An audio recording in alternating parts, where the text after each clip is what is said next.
नमस्कार मेरे कन्या राशि के मित्रों, किसी के द्वारा कही गई बात आज आपके जीवन में एक बड़ा बदलाव ला सकती है। कौन है वह व्यक्ति और किस बारे में आपको सलाह दे सकता है, आज के राशिफल में हम जानेंगे। चंद्रदेव आज 12th हाउस से गोचर कर रहे हैं। एकादश भाव के स्वामी जो 12th हाउस से गोचर करते हैं तो ऐसे में बढ़ता है खर्चा, ऐसा वैदिक ज्योतिष शास्त्र कहता है। देखिए, वैसे तो सब कुछ आपकी कुंडली पर डिपेंड होता है, लेकिन गोचर का जो राशिफल है यह संकेत दे रहा है कि आज खर्चों की कुछ अधिकता आपको परेशान कर सकती है। अब एक स्वाभाविक सी बात है कि होली का पर्व अब आ रहा है।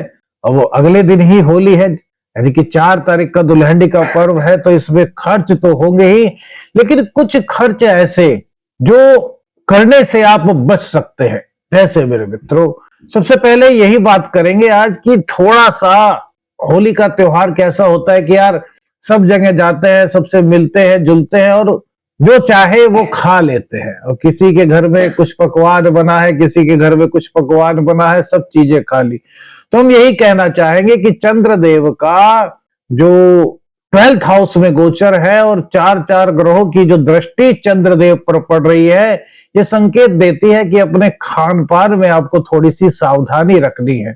बहुत उचित, इसको कहते हैं ना, सादा अन्न उच्च विचार, इस तरह से आपको अपनी दिनचर्या को व्यवस्थित करना होगा। जाइए, खूब खुशियों का पर्व है, खुशियां मनाइए, सभी के साथ मिलिए, लेकिन बस थोड़ा सा अपने खान पान पर आपको नियंत्रण रखना होगा, क्योंकि मेरे मित्रों यहां पर राहु की दृष्टि भी चंद्र पर होगी और वहीं सूर्य, बुध और मंगल भी चंद्रदेव को देख रहे हैं, क्योंकि ये 6th हाउस में विराजमान है। तो ऐसे में सबसे पहले तो यही चीज हमें सबसे महत्वपूर्ण लगी, जो हमने आपको बताना चाहा कि यह संकेत कुछ इस तरह के दे रहा है। अब दूसरी बात करते हैं, किसी की कही हुई कोई बात आज आपके लिए बड़ी महत्वपूर्ण बन सकती है।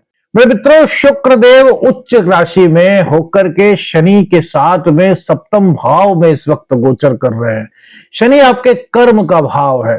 शनि को काल पुरुष की कुंडली में 10th और 11th हाउस का भार दिया गया, यानी कि वो वहां के कारक होते हैं। अब 10th हाउस हमारे कर्म का है, 11th हाउस हमारे इनकम का हाउस है। इसके साथ शुक्र जुड़ गए। शुक्र कौन है? कन्या राशि वालों के लिए भाग्येश है और धनेश है।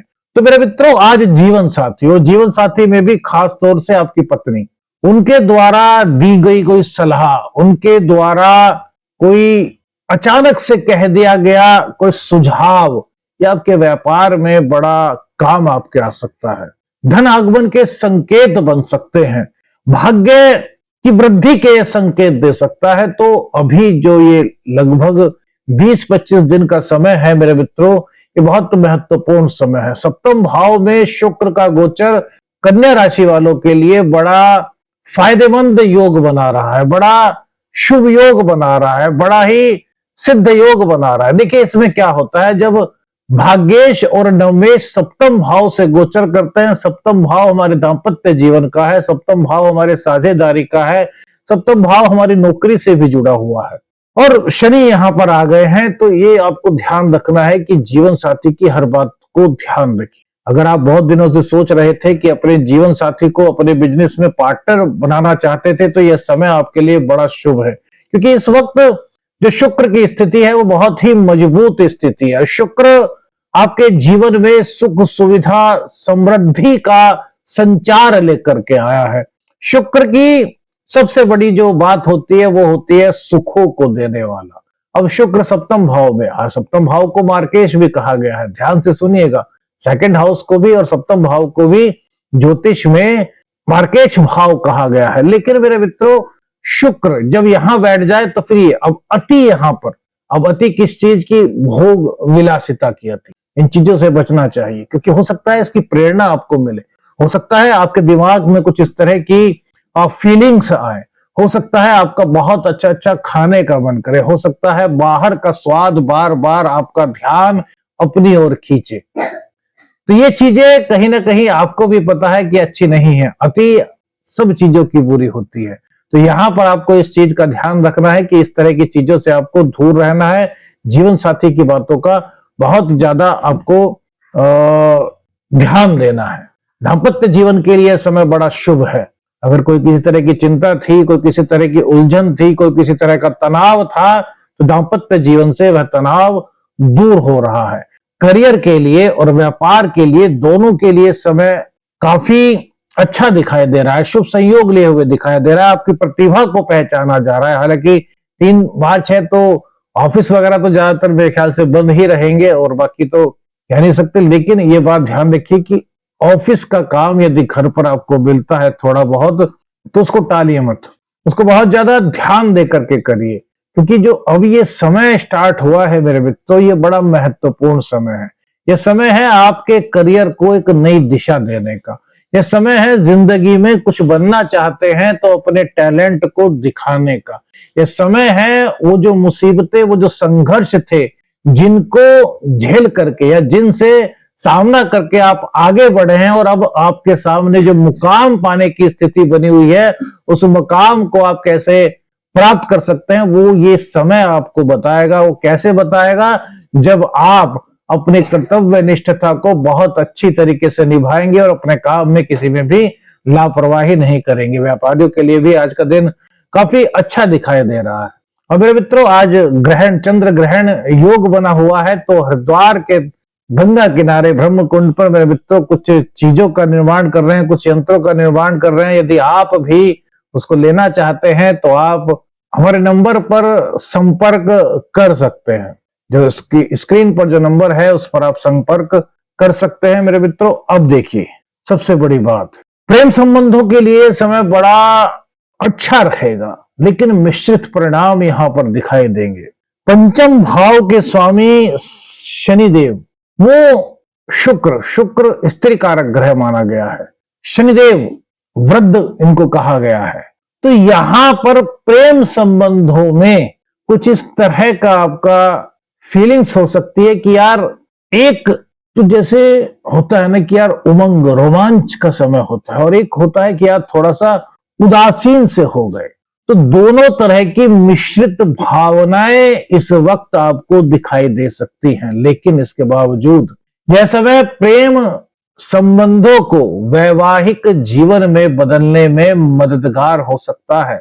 यदि आप सच्चा प्रेम करते हैं और दाम्पत्य जीवन में बंधना चाहते हैं, तो यह समय की शुरुआत इस वक्त कुछ ही समय के लिए, छोटे से पीरियड के लिए हो चुकी है, तो इस बात को आप आगे बढ़ा सकते हैं। लेकिन एक बात का ध्यान रखना है, उदासीन नहीं होना, लापरवाही नहीं करनी प्रेम संबंधों में। बहुत सी बार ऐसा होता है कि जिससे बहुत प्रेम करते हैं फिर थोड़ा लापरवाह हो जाता है कि यार कोई बात नहीं, फोन आ रहा है तो बाद में देख लेंगे, मैसेज आया है तो बाद में देख लेंगे। नहीं, इस प्रकार की अगर कोई लापरवाही आप करते हैं तो ये अच्छी नहीं, क्योंकि शुक्र और शनि का संयोग कुछ इस तरह की स्थिति के भी संकेत कन्या राशि वालों के जीवन में ला सकता है। तो यहां पर आपको इन चीजों का ध्यान रखते हुए ही आगे बढ़ना है। रोग रिपु ऋण की बात करें तो देखिए, अगर कोई पुरानी बीमारी थी, आपको कोई दिक्कत थी, तो उसमें सुधार के संकेत यहां पर दिखाई दे रहे हैं। धनागमन की बात करें तो धनागमन के नए रास्ते बनते हुए दिखाई दे रहे हैं, लेकिन खर्च की भी अधिकता कुछ दिखाई देती है, वो हम पहले ही बता चुके हैं आपको। अब दूसरी बात मेरे मित्र, ऋण उतारने की योजना बनाने का यह सबसे बड़ा दिन है। किसी को ऋण अभी मत दीजिए। अभी राहु मंगल का षडाष्टक योग गोचर में बन रहा है। 2 अप्रैल तक राहु मंगल का षडाष्टक योग रहेगा। इस बीच में किसी को भी उधार पैसे देने से बचिए। हाँ, यदि आप चाहें तो उधार लेकर के अपने व्यापार में लगा सकते हैं, वो आपके लिए कहीं ना कहीं अच्छा हो सकता है। लेकिन मेरे मित्रों, वो भी सब कुछ आपकी जन्म कुंडली पर ही निर्धारित होता है। तो इसलिए कोई भी व्यक्तिगत निर्णय लेने से पहले एक बार किसी विशेषज्ञ से अपनी कुंडली का अध्ययन अवश्य करा लें। कृषि के जो हमारे मित्र हैं, उनको यहाँ पर हम थोड़ा सा ध्यान देने के लिए कहेंगे कि जल्दबाजी में अभी कोई भी फैसला लेने से आपको बचना चाहिए। इंपोर्ट एक्सपोर्ट का यदि आप काम करते हैं और उसमें कोई बड़ी डील आपको मिल रही है, तो भी 1-2 दिन रुक जाइए, थोड़ा सोच समझ लीजिए उसको लेने से पहले। हो सकता है कि जो आपको दिख रहा हो वो शायद रियलिटी में वो ना हो। थोड़ा सा यहाँ पर आपको ध्यान देना चाहिए। अब देखिए, गुरुदेव जो है वो वक्री अवस्था में है। अभी 11 मार्च को ये अपने मार्गी अवस्था में आ जाएंगे। गुरुदेव की दृष्टि आपके 2nd हाउस पर पड़ रही है। सेकंड हाउस धन का भाव है, वाणी का भाव है। वक्री गुरु क्या कह रहे हैं कि अपनी साधना, अपने आध्यात्म और अपनी सकारात्मक वाणी के बल पर आप अपने करियर में, अपने जीवन में जो चाहते हैं मुकाम वो प्राप्त कर सकते हैं, लेकिन उसके लिए गुरु का सम्मान करें, पिता का सम्मान करें, मां का सम्मान करें। ये तीन चीजें गुरु कह रहे हैं, गुरुदेव ये संकेत आपको बता रहे हैं। अब बात करते हैं आज के स्वप्न शास्त्र की। यदि आप स्वप्न में यह देखें कि आप अपने पिताजी के साथ या फिर वो पूर्वज आपके जो अब इस धरा पर नहीं रहे, उनके साथ आप किसी नदी पर, किसी पवित्र नदी पर गए हैं और दोनों ने एक साथ गंगा जी यानी गंगा जल को हाथ में लिया है, या उसमें गंगा जी में आप या नदी में अपने स्नान किया है, तो यह समय, यह संकेत, यह स्वप्न, यह संकेत देता है कि बहुत जल्द आने वाले समय में पूर्वजों की कृपा की वजह से आपका कोई बड़ा काम बन सकता है। यदि इस प्रकार का कोई स्वप्न आपको दिखाई दिया है तो ये संकेत यह बताता है। और इसी के साथ साथ वैदिक ज्योतिष के अनुसार यदि इस प्रकार का कोई स्वप्न आपको दिखाई दे रहा है तो आपको प्रतिदिन कम से कम 1 माला गायत्री मंत्र का जाप करना चाहिए। आज का दिव्य जो हम सरल ज्योतिष प्रयोग मेरे मित्र बताते हैं, चूंकि ग्रहण काल है तो दोपहर के टाइम किसी भी वक्त आप अपने इष्ट का कोई भी मंत्र जो आपको पता हो उसकी कम से कम 11 माला का जाप कीजिए दोपहर 3:20 से शाम को लगभग 6:30 बजे के बीच में। और उसके बाद जब ग्रहण समाप्त हो जाए, चंद्र ग्रहण समाप्त हो जाए, उसके बाद स्नान आदि करके अपने घर में गंगा जल छिड़किए।